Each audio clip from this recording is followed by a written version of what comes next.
Well, I'm going to test, ladies and gentlemen. All right, man, you know what? We do have Grand Swiss rolling right now, as you guys know. And we have the co-leaders, Alireza Firouzja and Evgeniy Najer going on. Round 7. This is a really exciting game. It's really up and down.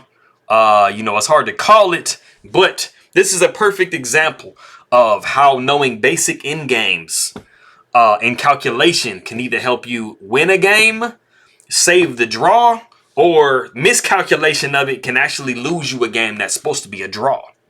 So that is this game. I have 4 different people, 4 different languages to speak. So, of course, anybody that are coming from the Philippines, I will say mabuhay to you. Magandang umaga. King Makaibigan. Appreciate you guys very much for stopping by. Anybody who is coming from France, I will say bonjour to you. Let me see. Merci beaucoup, mes amis. Ça me fait plaisir de te voir. Appreciate you guys very much for stopping by. Anybody who is coming from Iran or who does speak Farsi or Persian, I will say salam and khayli mamnoon. Appreciate you guys very much for coming by. Anybody who is Russian or who does speak Russian, I will say privyet to you. Kakadela, spasibo for coming by, taking a look at my video.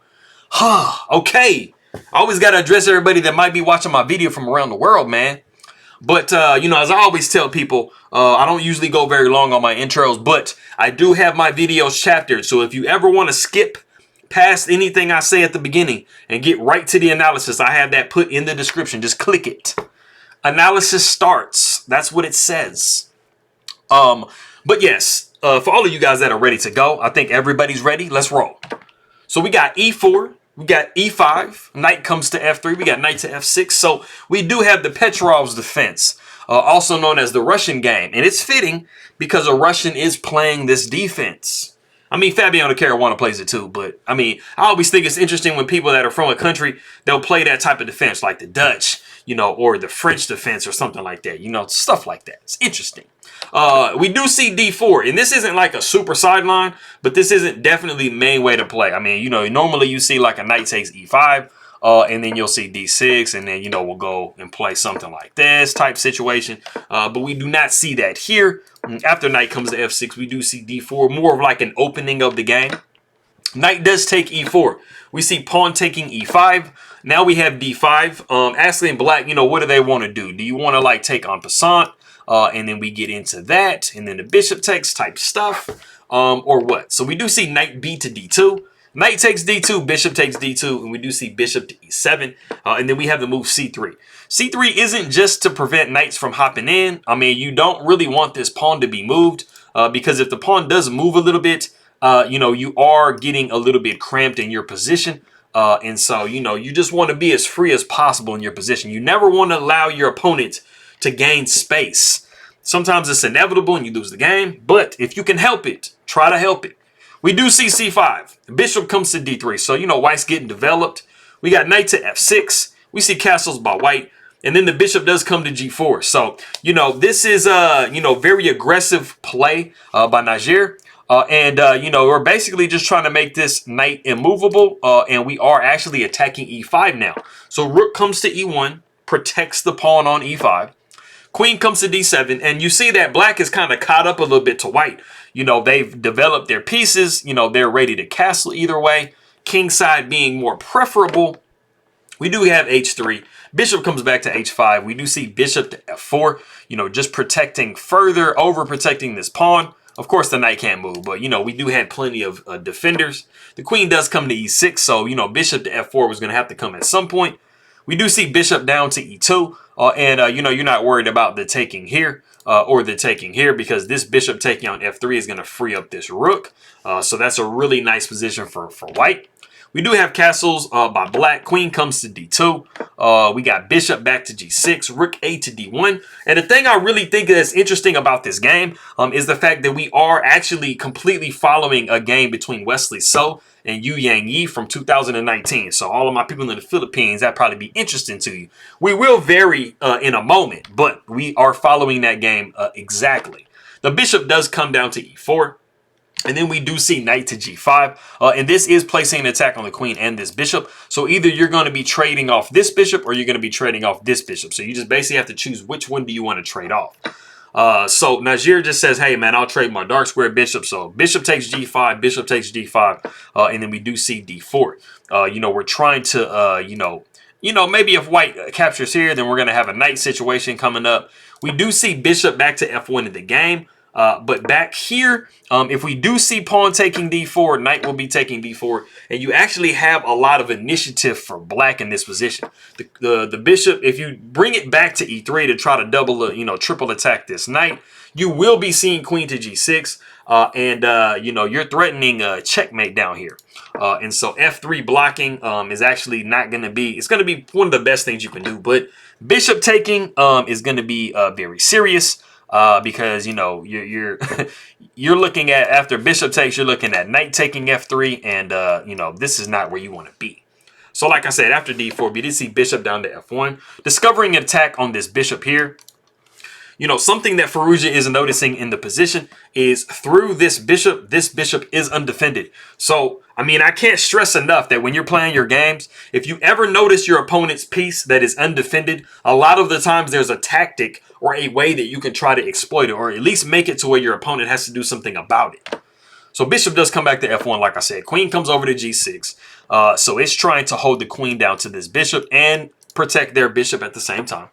Queen does come up to f5, and now we are double attacking that bishop again. So we're just compounding threats as the game progresses. Bishop does come down to c2, and this is a nice little attack because, you know, you never want to trade a rook for a bishop unless you're going to checkmate your opponent. We do see rook up to d2, and this is something that you have to remember. Black has a light squared bishop, so you definitely want to make sure that you're paying attention to where your rooks are and that you aren't putting both of them on a light square, because normally putting both of your rooks on the same color as your opponent's bishop can cause you to have to lose the exchange. So be careful. I've done it a few times in my life, in my career. So rook A comes to e8. We see bishop down to h4. We see king sidestepping over to h8. We see f3. We got a6. Bishop comes down to f2. You know, we are applying like the maximum amount of pressure on these points here. You know, this pawn, and then also X raying through to go to that pawn. So the rook does come back to d8. We see rook over to c1. Bishop comes down to b1 because, you know, why not attack a lonely pawn over here on a2?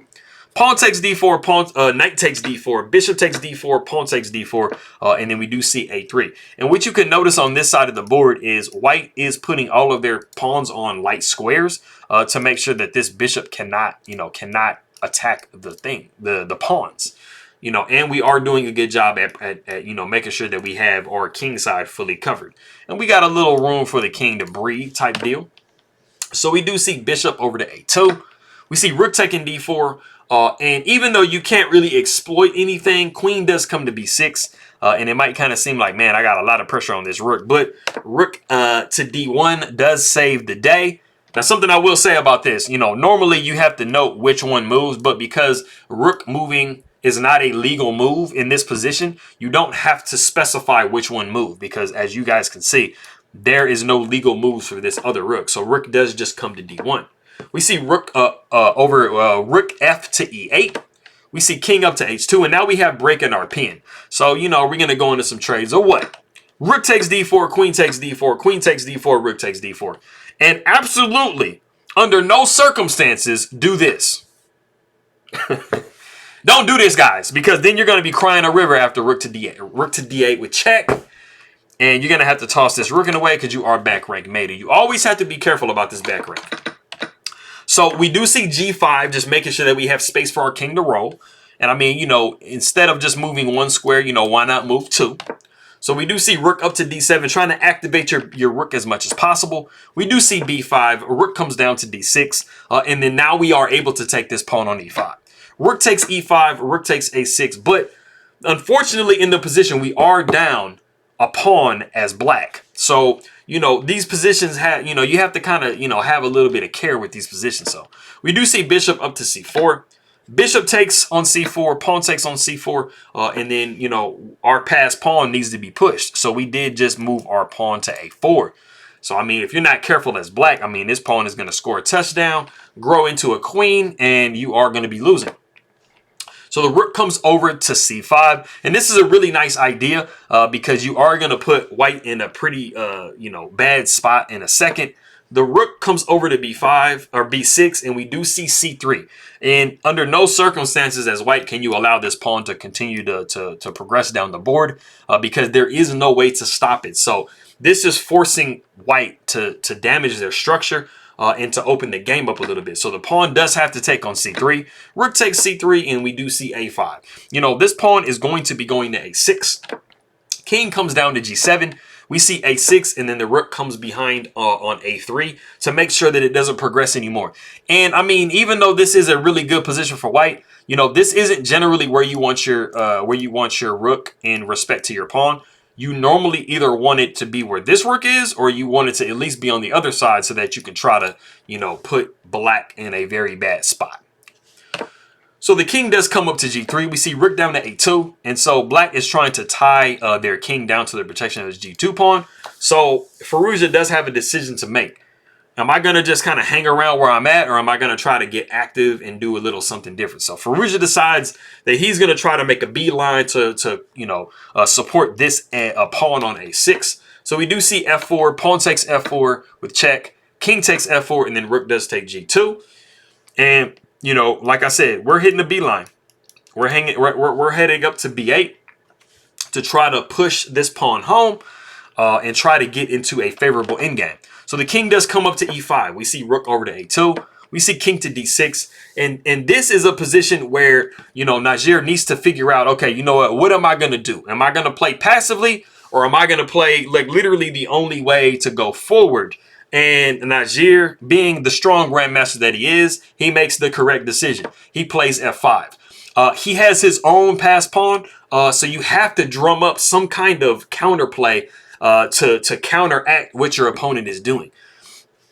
So we do see king to c7, we see f4, we see king up to b8, and then we do see f3. And I mean, this pawn is getting dangerously close to scoring its own touchdown. And I mean, you know, you're not really too, fond of your rook. So you're actually, at some point, whether you're winning or what, you're going to be giving up your rook for this a pawn.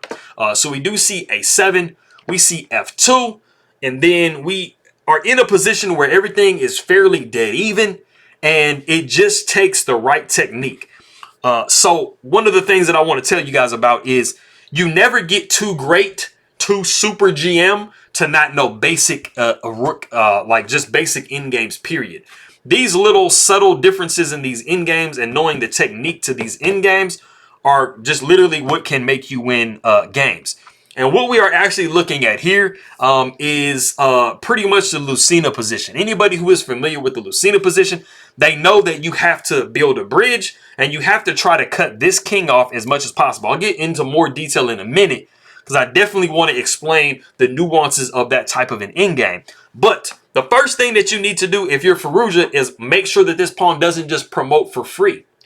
Because if you do allow this pawn to just promote, at the end of the day, you know, you got a queen and you're not even caring about giving this rook up for a pawn. And I mean, this pawn is not going anywhere here type situation. So we do see rook down to b1.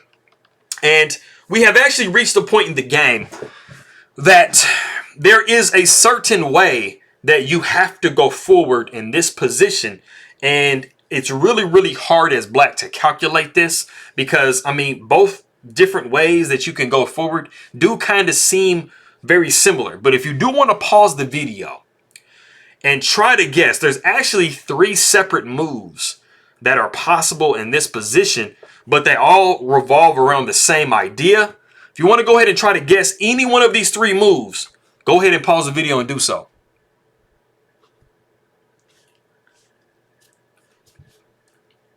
Okay, cool.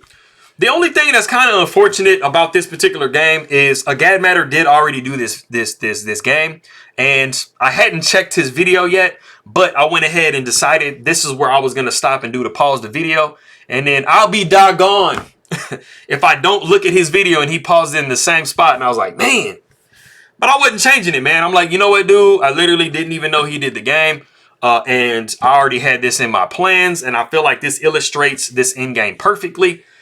The idea behind what you need to do is you need to start making progress for black with your king on the side of white. So you need to create a situation where you are making progress going towards this pawn right here, because tempi is very, very precious in this position. So if you guessed king to f6, king to g6, or king to h6, then you would be absolutely correct, because then it will take you 3 moves to get to this pawn in any one of these scenarios. So this is the very, very important thing that you have to do. If you do not do this, you literally lose the game. And this is the critical point in the game, because Najer does accidentally miscalculate this game, and he does lose the game as a result of what he does right now. And what he does in this position is not any of those king moves. He actually promotes his pawn. And this basically just completely loses the game. And I will show you the difference in that in a minute at the end. We'll come back to that. But rook does take f1. And the problem that you have in this position is the fact that this king is so far away from this point of the board. And I'll get into that in a minute. Rook does come to b2 with check. King sidesteps over to a8. And the important thing about the situation is not only do you have this king cut off right here, but this king is actually currently stuck on the corner, in the corner of the board. So what you have to do in this type of an endgame with the Lucena position is you have to be able to escape your king out of the corner. So rook does come up to b3. We see rook to c1. And what I always talk about in videos is having checking distance with your rook for an opponent's king. Because this king is so far away, you are going to have the opportunity to come up to c7 with check. And this king doesn't really have any way to influence. Now, the way that the Lucena position works in these type of positions with the rook pawn is if this king is over here or further away, then it is 1. If the king is here or closer, then it's a complete draw. And that is because if the king is, let's say, here, after you make this rook to c1 movement, if you move up to, if you're planning to move to c7 with check, the king can actually move here and you have no check because you have no checking distance. But if the king is here, it's going to step forward, but it's still going to be checked. And that's the major difference in the position. So this is a completely losing endgame. The king comes down to g6. The rook comes up to c7, and the most important thing about this situation is white is going to now be able to free his king from the corner because he's going to play rook to b7 and then place a check on b6, and then you can have the ability to move your king just straight up over. And this is what we see Firouzja do. The pawn comes down to h5. We see rook to b7 contesting the rook on b3. We see rook taking h3, and then we do see rook to b6, and it's just that much sweeter because it does come with tempo.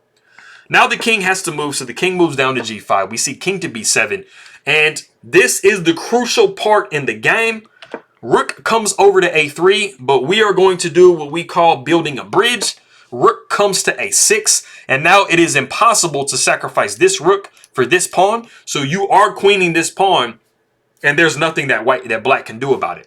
So we actually build the bridge, like I said. The rook checks on b3, and then the king steps over to c7, and it is in this position that Najer does resign the game. And he is resigning simply because, like I said, the rook has no way to come up behind this pawn and prevent it from promoting and sacrificing itself for it. Because if you did have a situation where you could, sacrifice your rook, you're going to force white to actually sacrifice their rook.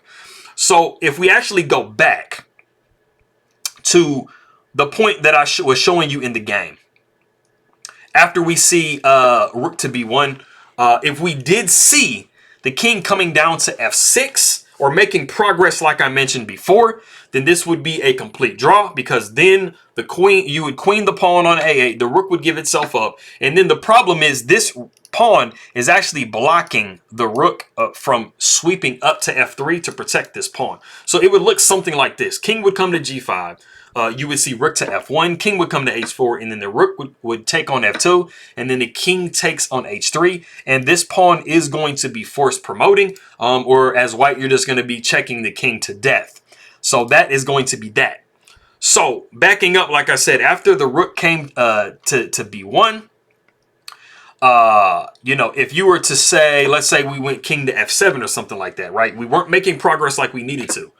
We would queen, the rook would take, the king would take, and then the king would come down. And if you notice, this is a very different game. And now you are actually able to move the rook and protect this pawn. And the rook can literally move all the way over here. And there's not a way that you can force this pawn through. And this is completely losing.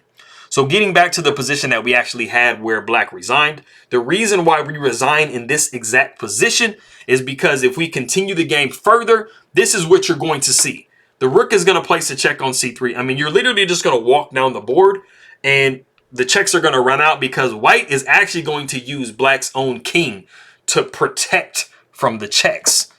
King is going to sidestep over to d7, rook to d3. If we just keep checking, right? Check. The king is going to get checked on f3, and then you're actually going to either hide on g7 or on g8 and make sure that you prevent this rook from stepping up to this last rank. And there is not another way that this rook can come behind because the bridge, like I said, for the Lucena position has been built. So a little bit long-winded. This is probably one of my longest videos in history. But I did want to illustrate exactly why Najer does resign the game and the absolute technique that Firouzja did employ in winning this game. And it is very, very nice. In games definitely can be beautiful. And so that is a complete, you know, basically breakdown of the Lucena position. It is... I mean, it's complicated to learn at first, but once you understand it and you know all the little nuances and stuff like that, it makes a big old difference. But that is that game. Hopefully you enjoyed it. And like I said, feel free to always, you know, skip forward to make sure that you can just start the analysis immediately. You don't have to watch all of my intro stuff. It makes the video considerably shorter. But I appreciate you guys very much, and I'll see y'all next time.